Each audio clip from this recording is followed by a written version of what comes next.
Hola, ¿qué tal? Bienvenidos. En el último vídeo os hablé de las cuatro preguntas o las cuatro dimensiones desde las cuales podemos estudiar una carta de tarot. Y en el vídeo de hoy también os voy a hablar de algo que gira en torno al número 4, pero que es algo totalmente distinto, que es los cuatro métodos con los que podemos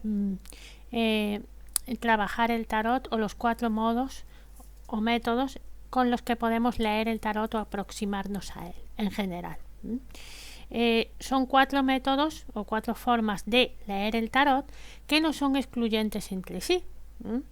Es decir, un mismo tarotista o una misma tarotista puede trabajar con los cuatro, que eso ya es muy difícil con los cuatro a la vez, o puede trabajar con dos o con tres a la vez, que es lo más habitual, ¿no?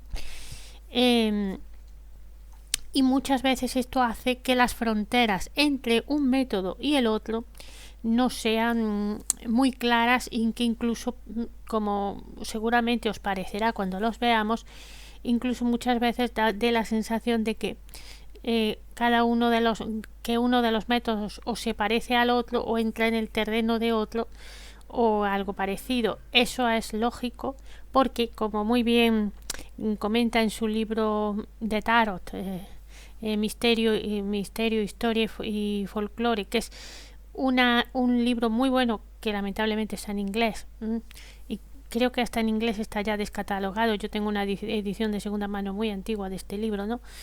Entonces en este libro Cynthia Giles comenta que todos estos métodos parten desde un punto de vista psicológico. Entonces es muy normal que uno entre en el terreno del otro y que además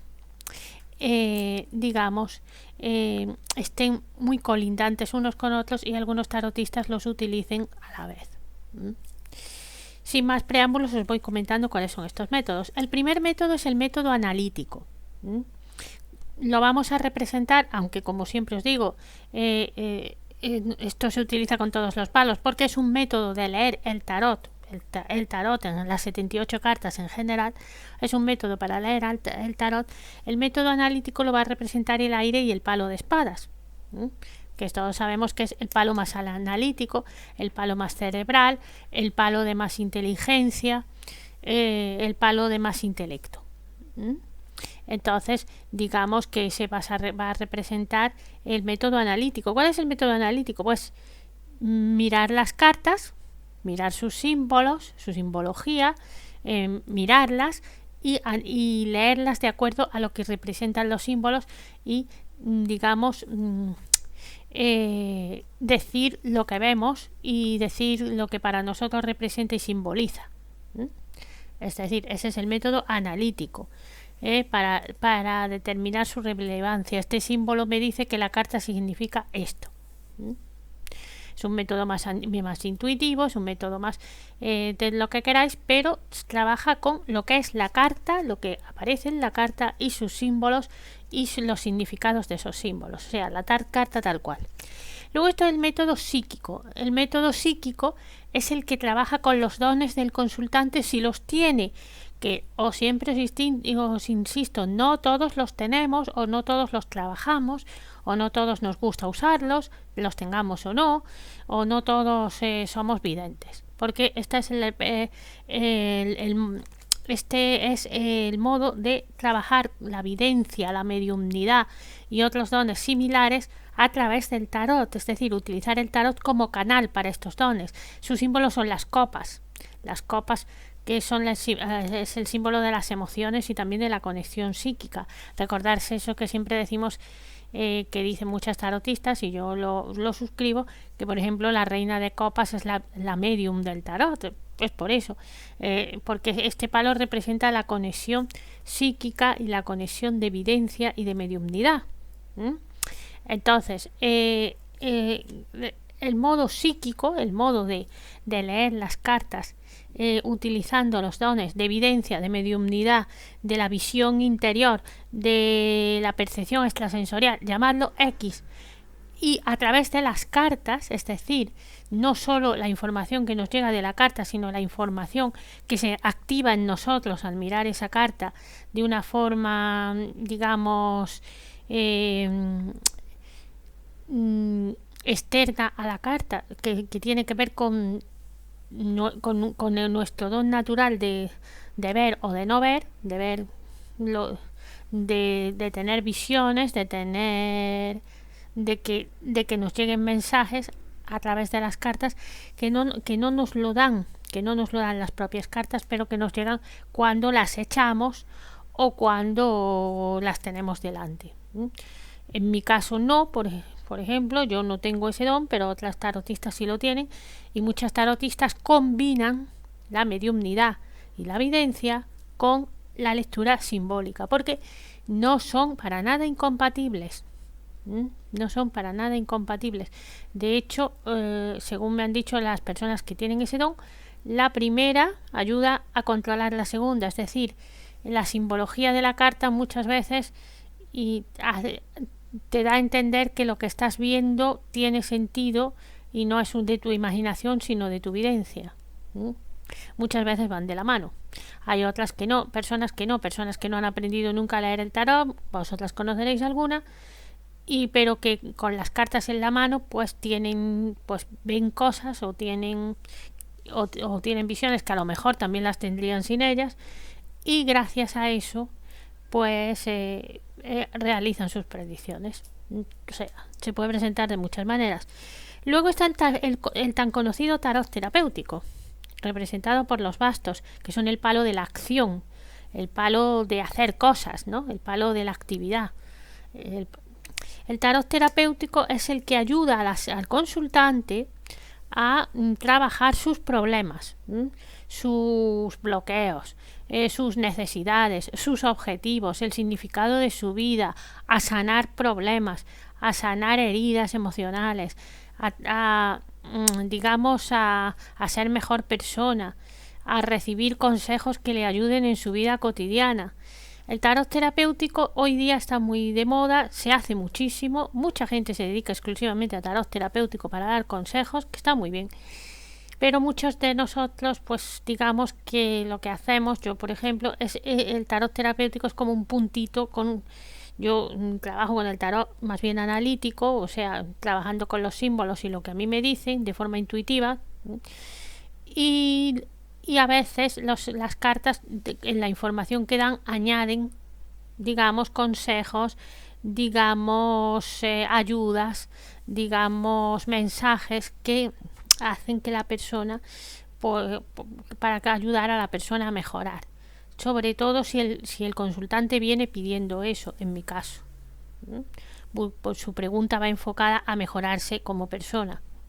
El tarot además es muy bueno para eso, ya que la mayor parte de sus mensajes tienen que ver no con lo que nos va a pasar necesariamente, sino con las opciones que tenemos, y muchas veces esas opciones pasan porque superemos bloqueos, mejoremos como personas, veamos las opciones que tenemos y elijamos nuestro camino y trabajemos nuestra vida. No nos llueven las cosas del cielo, evidentemente, ¿no?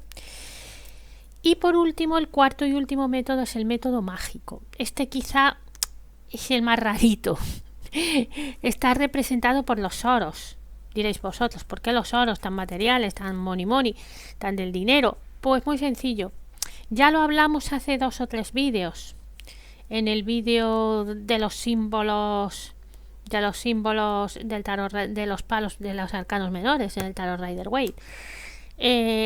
Que por qué se llamaba la palo de oro se llama pentáculos en el Rider-Waite, el origen de la palabra pentáculo.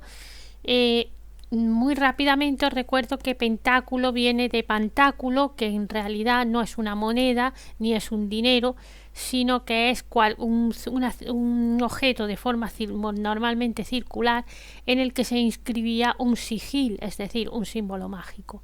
Un símbolo mágico que los que trabajáis con Wicca o brujería os sonará que un sigil puede ser para cualquier cosa y puede tener cualquier forma.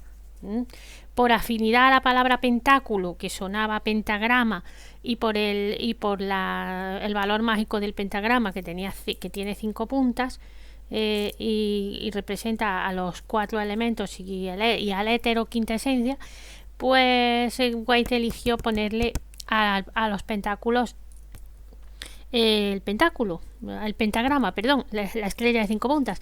Pero un pentáculo era un objeto redondo, circular, que podía llevar cualquier símbolo mágico para cualquier intención mágica. Es por eso que cuando hablamos de magia, nuestro palo es los oros. Y por tanto, el uso mágico del tarot, ¿cuál es? Para hacer hechizos con el tarot, para utilizar las cartas para realizar hechizos, bueno, como poderse se puede. Y se hace desde la antigüedad, para bien y para mal. De hecho, hay barajas de tarot en las que una de las teorías por las que, eso ya lo vimos también en su momento, por las que faltan determinadas cartas, por ejemplo, del Visconti Sforza, es porque a lo mejor se utilizaron para hacer hechizos. O sea, eso viene desde entonces. Utilizar las cartas de tarot para hacer hechizos es una cosa que se hace para reforzar el hechizo y la magia. Pero no es simplemente eso. Es utilizarlo para las afirmaciones. No, la carta como objeto sí, pero también la carta como concepto. Utilizarlo para eso linda un poco en el terapéutico, es lo que os decía antes, ¿no? Utilizarlo para las afirmaciones que queramos hacer para cambiar nuestra vida. Utilizarlo, la carta de tarot, como manifestación de, por ejemplo, para la persona que practique la magia, de su deseo de canalizar su intención para hacer cambiar algo en su vida. Estamos hablando siempre de magia de la que se denomina blanca, es decir, no de magia negra, porque no me gusta meterme en esos vericuetos. Además, yo no entiendo de magia ni pretendo entender, así que os hablo de magia canalizada para intenciones, para crear nuestra vida, para crear nuestro futuro, hacer eso, hechizos o crear amuletos. Tarotistas como Martor Casals trabajan mucho con el tarot para crear amuletos y símbolos portadores de buena fortuna, con dibujos o diseños del tarot o con las propias cartas de tarot. Crear amuletos, crear hechizos, crear afirmaciones mágicas invocando las cartas. Eso también está muy relacionado con las enseñanzas de la Golden Dawn. Y en fin, todo lo que sea trabajar para crear en nuestra vida cosas nuevas y para mejorarla por medio del poder de las afirmaciones y del poder de la voluntad. Eso sería el uso mágico. Y bueno, y esos serían los 4 usos. Como veis, cualquier tarotista puede utilizar uno de ellos, o los 4, o 2 o 3, o combinarlos. No se trata de una separación en compartimentos estancos, es algo que se puede combinar fácilmente, y que si os dais cuenta, yo en ningún momento he dicho, no, vamos a hablar solo del tarot para predecir el futuro. Eso, como dicen los ingleses, es una historia para otro día, porque el tarot predictivo puede estar en cualquiera de los 4 usos, y simplemente nos hemos parado en el enfoque que le damos a la tirada, es decir, en la forma de leer, ¿vale? Eso sería todo y os espero en la próxima semana. Un saludo.